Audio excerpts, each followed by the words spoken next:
दोस्तों जय हिंद और आप सभी का स्वागत है आपके अपने YouTube चैनल प्रीतम एकेडमी परिवार में। और मैं हूं दामोदर कुमार। तो दोस्तों आज की इस वीडियो पे बात करेंगे क्लास 10th के मोस्ट इंपॉर्टेंट कुछ टॉपिक के बारे में जो आपका परीक्षा की दृष्टि से है, यानी आप वो टॉपिक करके जाते हो तो आपको वो बोर्ड में 5 नंबर देगी। और ये 100% किसी ना किसी टॉपिक को मतलब ये जो टॉपिक है पीडीएफ में कोई ना कोई एक टॉपिक आपको एग्जाम में देखने को मिलेगा ही। ठीक है, तो आप देख लीजिए इस पूरे वीडियो को, तो आपका क्या हो जाएगा, 5 नंबर का फायदा हो जाएगा, यानी आप 5 नंबर आराम से लिख सकते हो। और इस पूरे पीडीएफ में आपका 4 टॉपिक यहाँ पर देखने को मिलेगा, जिसमें एक टॉपिक निश्चित रहे कि आपका आएगा ही। ठीक है, और एक टॉपिक होता है जो आपका पंकज सर लेंगे। ठीक है, वो उनको बहुत विस्तृत तरीके से वो टॉपिक के बारे में अध्ययन है, तो वो टॉपिक ले लेंगे। ठीक है, लेकिन आपका अभी मैं 4 टॉपिक करा दूंगा जो मोस्ट इंपॉर्टेंट है। ठीक है, आपका 20 तारीख को 20 मार्च को आपका ये आने वाला है। ठीक है, तो आप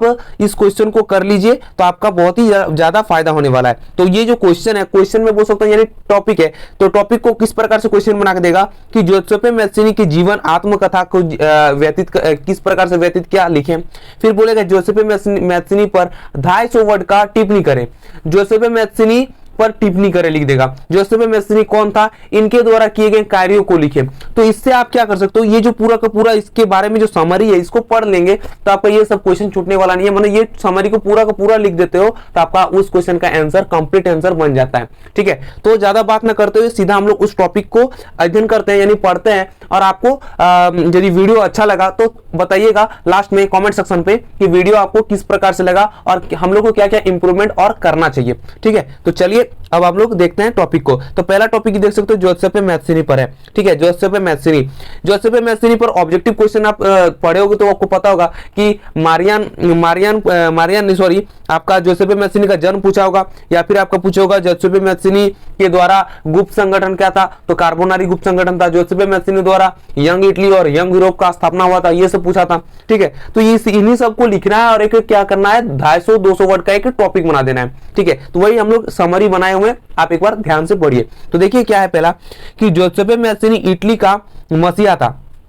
जोसेफ मैथ्यूनी क्या था, इटली का मसीहा था। इसका जन्म 22 जून 1807 ईस्वी को जेनेवा में हुआ था। कहां हुआ था, जेनेवा में। आप पूछ देगा जोसेफ मैथ्यूनी का जन्म कहां हुआ था, और आपका जेनेवा इटली फ्रांस उसके बाद फिर आपका दे देगा अमेरिका। तो आप किस में मारोगे, जेनेवा में। जब जो बच्चे जेनेवा पढ़े वही तो जेनेवा मार पाएंगे, बाकी लोग फ्रांस या फिर यूरोप किसी में एक में मार के आ जाएंगे, तो यानी इसका गलत हो जाएगा। इसीलिए बोलता हूं कि कोई भी टॉपिक को पढ़ो तो एकदम अच्छा से उसमें से ऑब्जेक्टिव क्वेश्चन बना के पढ़ो, ताकि यदि एग्जामिनर आपका किसी प्रकार का क्वेश्चन को घुमा के आपका क्वेश्चन दे तो आप फंसोगे नहीं, इसीलिए बोलता हूं। ठीक है, तो आपको यहां पर फायदा देखने को मिल जाएगा, तो आप एकदम ध्यान से पढ़िएगा। और ये पीडीएफ का लिंक आपको हमारे टेलीग्राम चैनल पर और व्हाट्सएप ग्रुप पे दोनों पे देखने को मिल जाएगा 24 घंटा के अंदर। ठीक है, तो एक बार मैसेज कीजिएगा जिनको नहीं मिला होगा। ठीक है, तो एक बार मैसेज जरूर कर लीजिएगा। तो पहले हम शुरू से फिर से पढ़ते हैं कि जोसेफ मैथ्यूनी इटली का क्या था, मसीहा था। इसका जन्म 22 जून 1807 ईस्वी को जेनेवा में हुआ था।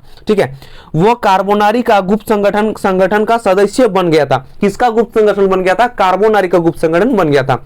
ठीक है, लिगुरिया में क्रांति करने के बाद, लिगुरिया क्या एक जगह का नाम है, कि लिगुरिया में क्रांति करने के बाद, लिगुरिया में क्रांति करने के कारण उसे बहिष्कृत कर दिया गया। तो उसको क्या कर दिया, बहिष्कृत, यानी उसको हटा दिया गया। ठीक है, फिर इसके बाद उसने क्या किया, उसने और 2 भूमिगत संगठन की स्थापना की। भूमिगत संगठन की स्थापना की, कौन कौन सा भूमिगत संगठन स्थापना किया था उसको देखते हैं। तो देखिए भूमिगत संगठन कौन कौन सा था। तो पहला क्या है, मार्सेई में यंग इटली। कहां पर, यंग इटली का स्थापना कहां किया, मार्सेई में। और दूसरा बर्न में यंग यूरोप। बर्न एक जगह नाम है, वहां पर यंग यूरोप का स्थापना किया। ठीक है, तो पूछेगा यंग इटली और यंग यूरोप का स्थापना किसने किया, तो आपका मैजिनी ने किया। कि मैथ्यूनी या मैजिनी दोनों बराबर है, बात बराबर है। ठीक है, मैथ्यूनी बोलो या मैजिनी बोलो, दोनों एक ही रहता है, जो ऑप्शन में रहेगा वही मारना है।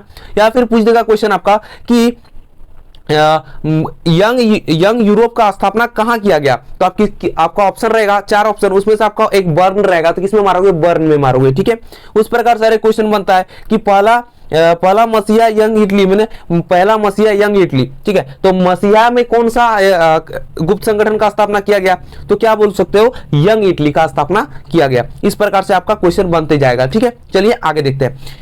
इसके सदस्य पोलैंड, फ्रांस, इटली और जर्मनी, ठीक है, जर्मन राज्यों में समान विचार रखने वाले युवा थे, समान विचार रखने वाले युवा थे। ठीक है, जोसेफे मैस्सिनी का विचार था कि ईश्वर की मर्जी के अनुसार राष्ट्र की मनुष्य की प्राकृतिक इकाई थी। और आपका ये क्वेश्चन जो आप यहाँ पर ये जो टॉपिक पढ़ रहे हो इसको आप ध्यान से पढ़िए।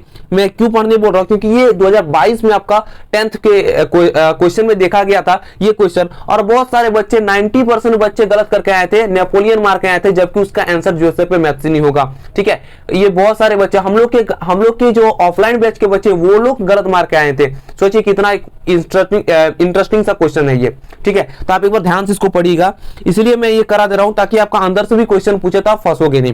ठीक है, तो यहां पर देख सकते हो पूछा है कि जोसेफे मैस्सिनी का विचार था, यानी जोसेफे मैस्सिनी जो बोल रहा था कि ईश्वर की मर्जी के अनुसार राष्ट्र ही मनुष्यों की प्राकृतिक इकाई थी। और ये क्वेश्चन पूछता है कि ईश्वर की मर्जी के अनुसार राष्ट्र ही मनुष्य की प्राकृतिक इकाई है, यह किसने कहा? और आपका नेपोलियन दे देगा, जोसेफे मैस्सिनी दे देगा, और भी दो का किसी का नाम दे देगा। ठीक है, महात्मा गांधी, जवाहरलाल नेहरू। तो आप किस में मारोगे? आपको मारना पड़ेगा जोसेफे मैस्सिनी पर, लेकिन अधिकतर बच्चे किस में मार देते हैं? नेपोलियन में। पता नहीं क्यों नेपोलियन मारते हैं, हमको पता नहीं चलता, लेकिन नेपोलियन के बारे में यहाँ पर किसी प्रकार का टॉपिक में लिखा नहीं गया है कि ये बोला है, लेकिन फिर भी बच्चे नेपोलियन मार के आते हैं। तो आप लोग से गुजारिश है कि आप लोग ये जो वीडियो देखने के बाद ये गलती ना करें। आप किस में मार के आओगे? जोसेफे मैस्सिनी या फिर जोसेफे मैजिनी में। ठीक है, दोनों बात बराबर है। चलिए आगे देखते हैं, आगे आपको समझ आ रहा होगा। ठीक है, चलिए अब आगे की ओर देखते हैं। आगे क्या है कि मैजिनी खुलकर राजतंत्र का विरोध किया। ठीक है, मतलब मैजिनी जो था राजतंत्र का खुल के विरोध किया, पूरा एकदम बढ़ चढ़ के विरोध कर दिया। और क्या किया?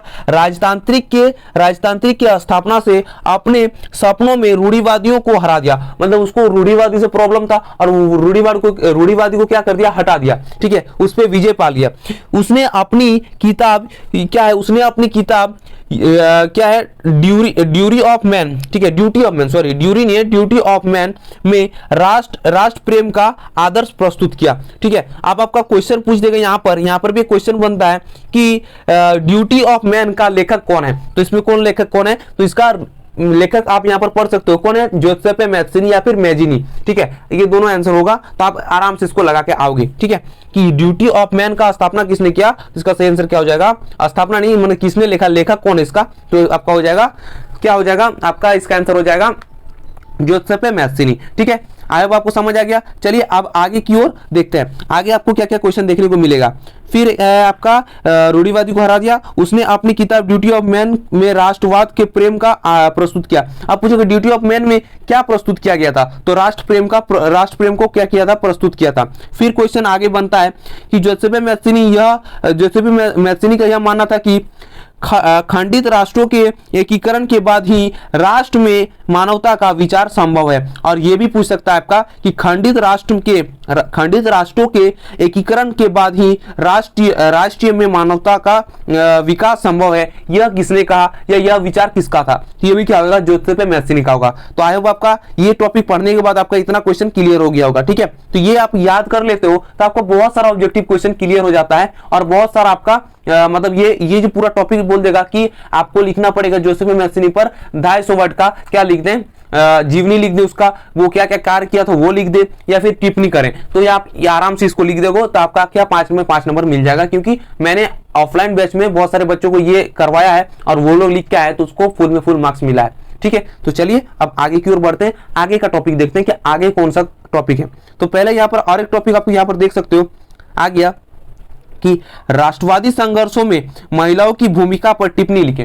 राष्ट्रवादी संघर्षों में महिलाओं की भूमिका पर टिप्पणी लिखें। तो इसमें टिप्पणी लिखना है, और ये भी बहुत ही इंपॉर्टेंट है क्योंकि इसमें मतलब क्वेश्चन बना के देता है, आपका 5 नंबर का क्वेश्चन बन जाता है। और महिलाओं की भूमिका पर टिप्पणी करने बोल रहा हूं, वहां पर क्वेश्चन बना देगा महिलाओं की भूमिका क्या क्या थी। तो यहाँ पर आप जो पढ़ लोगे वो लिख दोगे तो आपका सही आंसर हो जाएगा। ठीक है, तो चलिए आगे की देखते हैं।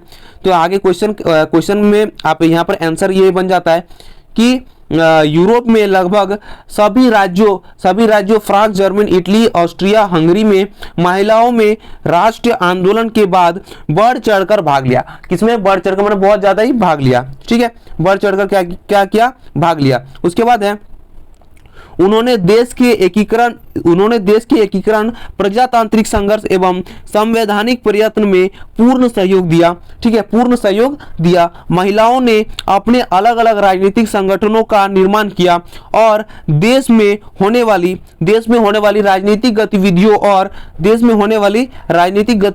और विरोध सभाओं और जुलूस में महत्वपूर्ण भूमिका अदा की। यानी इतना सारा चीज महिलाओं ने अकेले कर दिखाया, तो बहुत ही अच्छी बात है। फिर क्या है कि फिर भी महिलाओं को वोट के अधिकार से क्या काफी समय तक वंचित रखा गया। यानी वोट देने का अधिकार तब नहीं था, महिलाओं को वोट देने का अधिकार नहीं मिल रहा था। ठीक है, अब आप आगे देख सकते हो। अब यहाँ पर लिखा गया है, वास्तव में महिलाओं को अधिकार दिए जाने के पक्ष में उदारवादी लोग भी नहीं थे। माने उदारवादी लोग जो थे वो लोग भी उसका सपोर्ट नहीं करते थे। ठीक है, फिर आगे है कि उदारवादी राजनीतिक कार्ल वेलकर के वे शब्द जो स्वयं फ्रैंकफर्ट संसद, हाँ फ्रैंकफर्ट मतलब संसद को क्या बोला जाता है, फ्रैंकफर्ट संसद वहां का ये था, एक संसद का नाम था फ्रैंकफर्ट संसद का एक निर्वाचित सदस्य थे। ठीक है, फ्रैंकफर्ट संसद का निर्वाचित सदस्य थे। पुरुष और महिलाओं में पाई जाने वाली असमानता की असमानता की प्रकृति को कैसे स्पष्ट करते हैं। ठीक है, अब स्पष्ट कैसे करते हैं वो हम लोग देखते हैं। तो देखिए दिया है कि प्रकृति ने पुरुषों और महिलाओं के अलग अलग कार्य करने के लिए निर्माण किया है। पुरुष का कार्य अलग है और महिला का कार्य अलग है, क्योंकि महिलाओं को देखते हो कि आपका घर का काम करती है और पुरुष क्या करते हैं, अपने बाहर का काम करते हैं। लेकिन अभी आपका जनरेशन चेंज हो चुका है। अभी आप महिला को भी देखोगे कि बाहर का काम कर रही है प्लस घर का भी काम कर रही है। ठीक है, पुरुष को भी देखोगे तो घर का काम कर रहा है, बाहर का भी काम कर रहा है। तो जनरेशन चेंज हो चुका है, सब कोई सब तरह का काम कर रहा है। लेकिन उस टाइम का बात बोल रहा है कि प्रकृति ने पुरुषों और महिलाओं के अलग अलग कार्य करने के लिए उसको निर्माण किया गया है। ठीक है, उसके बाद है जो पुरुष ज्यादा ताकतवर है, दोनों में से ज्यादा निर्भीक और मुक्त है। दोनों में से ज्यादा कौन है, निर्भीक और मुक्त है। और उन्हें परिवार का क्या रखवाला और भरण पोषण के लिए बनाया गया। मतलब महिलाओं को बोल रहा है कि उनको किस लिए बनाया गया है, महिलाओं को बोल रहा है कि उसको घर का देखभाल और भरण पोषण के लिए किया गया। परिवार का देखभाल और भरण पोषण यानी उसका पोषण, जो खाना वाना बना के उसको खिलाने का कार्य करने के लिए बनाया गया। ठीक है, तो ये सब के लिए उनको बनाया गया। तो उस टाइम का विचारधारा यही था। और इसको आप लिख देते हो राष्ट्रवादी संघर्ष में महिलाओं की भूमिका, तो ये यही हो जाएगा। और इसको लिख दोगे तो आपका 5 में 5 नंबर देखने को मिल जाएगा। ठीक है, चलिए अब आगे की ओर बढ़ते हैं। आगे क्वेश्चन जो आपका मोस्ट वीवीआई इंपॉर्टेंट क्वेश्चन आप देख सकते हो। ठीक है, ये मोस्ट वीवीआई इंपॉर्टेंट क्वेश्चन है कि आपका कि मारियान और जर्मेनिया कौन थे, जिस तरह से उन्हें चित्रित किया गया उनका क्या महत्व था। ठीक है, तो देखिए यहाँ पर हम लोग आंसर को पढ़ते हैं कि मारियान फ्रांस का एक नारी रूपक था जिसे फ्रांस में स्वतंत्र और गणतंत्र का प्रतीक माना जाता था। ठीक है, इसी प्रकार जर्मेनिया भी जर्मन का राष्ट्र रूपक था। मारियान को इस प्रकार चित्रित किया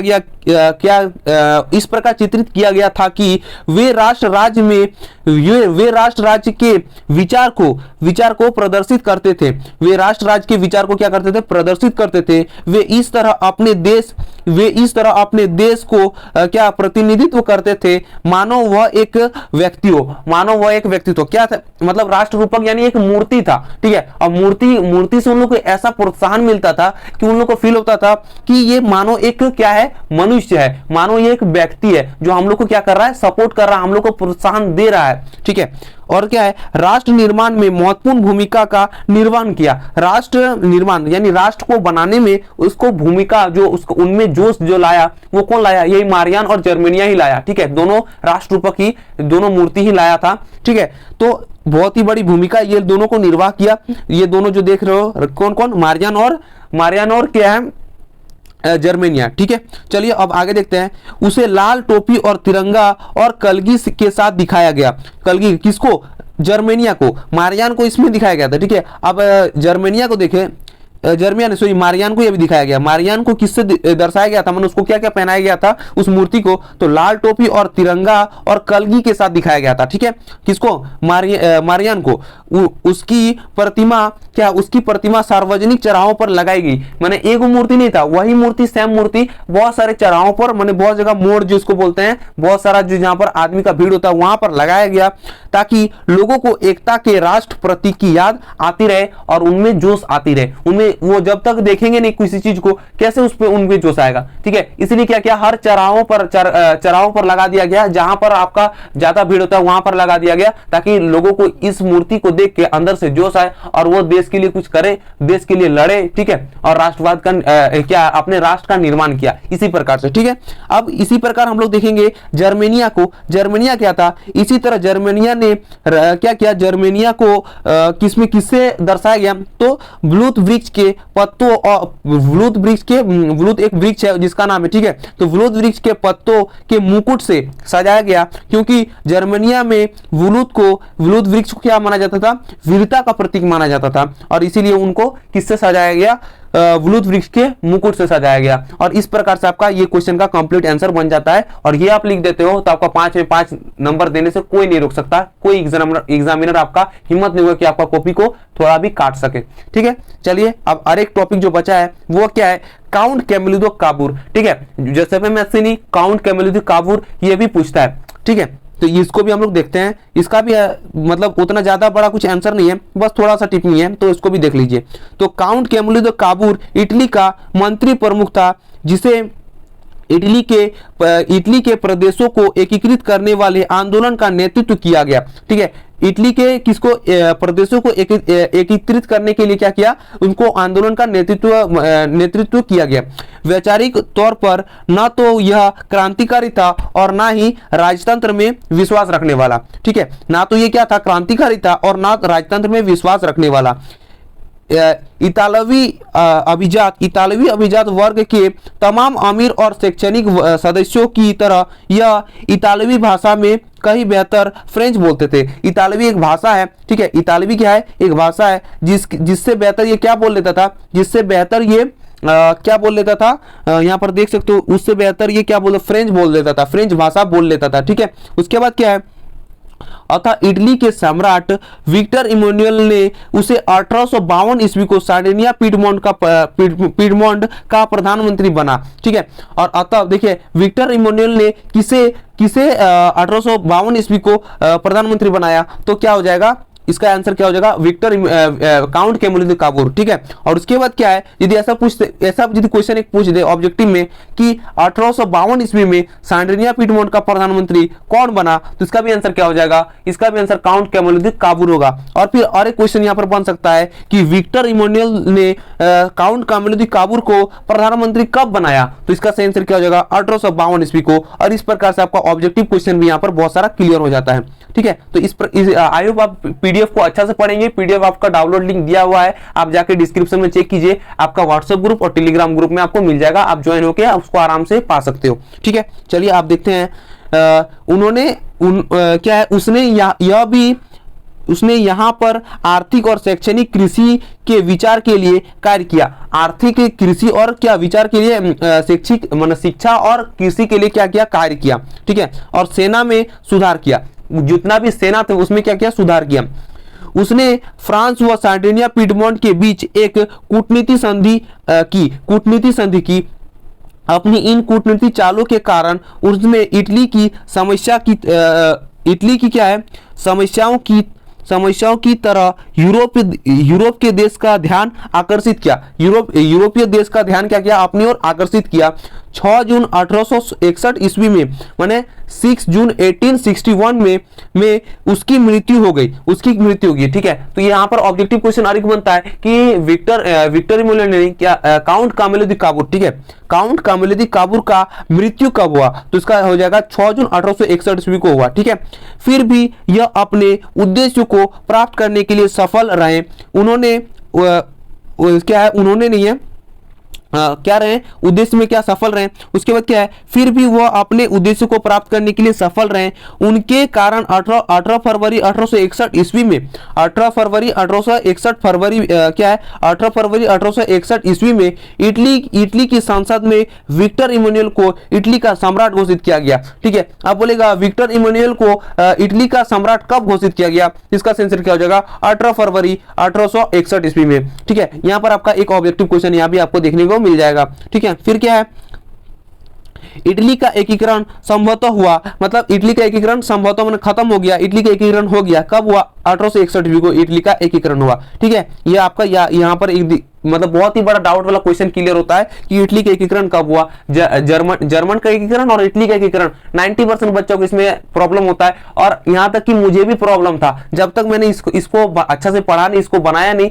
तब तक मुझे ये प्रॉब्लम सॉल्व नहीं हुआ था। ठीक है, तो ये भी हमको अभी भी सॉल्व हो गया है, और आपको भी आई सॉल्व हो गया है कि इटली का एकीकरण 1861 ईस्वी को हुआ। ठीक है, इटली का एकीकरण 18 फरवरी 1861 ईस्वी को हो गया। ठीक है, अब क्या है सार्डिनिया पिडमोंट 1859 में ऑस्ट्रिया बलों को हराने में कामयाब हुआ। सार्डिनिया पिडमोंट क्या था, एक जगह था जो किसको हराया, ऑस्ट्रिया बलों को हरा दिया। कब हराया 1859 ईस्वी को। ठीक है, 1859 ईस्वी को, और ये भी आपका टॉपिक खत्म हो जाता है। तो आई होप आपको वीडियो अच्छा लगा होगा। ये 4 टॉपिक देख सकते हो, 1 2 3 और 4, ये चारों आप याद कर लेते हो तो किसी ना किसी एक टॉपिक को आपको एग्जाम में देखने को मिल जाएगा। आई होप आपको अधिकतर जो पीडीएफ है वो आपको ये पीडीएफ में आपको अधिकतर जोसेफ मैथ्स या तो आपको ये देखने को मिलेगा, ये दोनों बहुत ही इंपॉर्टेंट है ये वाला। ठीक है, मारियन और जर्मेनिया, जोसेफ मैथ्स और मारियन और जर्मेनिया,